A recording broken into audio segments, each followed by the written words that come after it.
যদি বলে যে একটা গরুর মাথা কয়টা, একটা গরুর মাথা কয়টা হয়? একটা মাথা। তাহলে এক মাথা গরুর দিয়ে 7 জন কোরবানি কেমনে হয়? বলবো যে এই শাইখে করেছি কি হুজুরে গন্ডগোল লাগাই দিয়েছে। কিসের সাথে? আকিকার সাথে। আকিকার ক্ষেত্রে একটা মেয়ে হলে একটা প্রাণ দিতে হবে, উত্তম খাসি দিয়ে আকিকা দেওয়া। এখানে পরে উত্তম খাসি দিয়ে আকিকা দেওয়া। আর কুরবানিতে উট উত্তম, তারপরে গরু, তারপরে আপনার খাসি, তারপরে আপনার দুম্বা, ভেড়া, এগুলো। তো আকিকাতে মেয়ে হলে একটা, ছেলে হলে 2টা,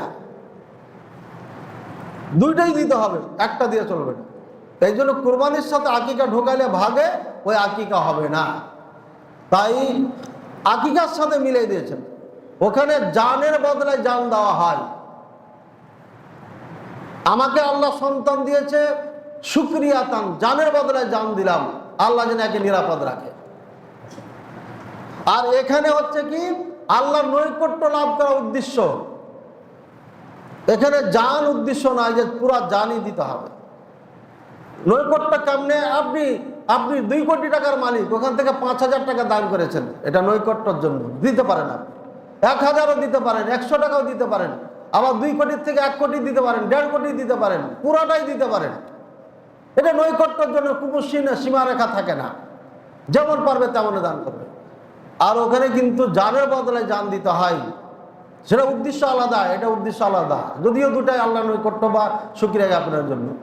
সুতরাং আপনার কুরবানির ক্ষেত্রে আকিকার সাথে মিক্সচার করলে হবে না। কুরবানি একটা মাথাওয়ালা গরু 7 জনে যেমন কোথায় দিতে পারে? সফর অবস্থায়। সফর অবস্থায় কয়জনে কুরবানি দিয়েছে? গরুর থেকে 7 জনে দিয়েছে ভাগ। উঠ থেকে উঠেও 7 জনের পক্ষ থেকে দেওয়া হয়েছে।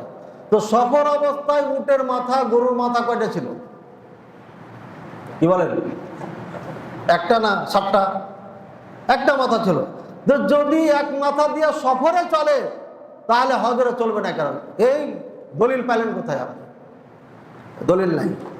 এগুলো উসুল, গবেষণা, এভাবেই গবেষণা করে হাদিস করতে হয়। যেটা সফরে চলবে এটা মুকিম অবস্থায় চলবে না। কেন? নিঃসন্দেহে চলবে।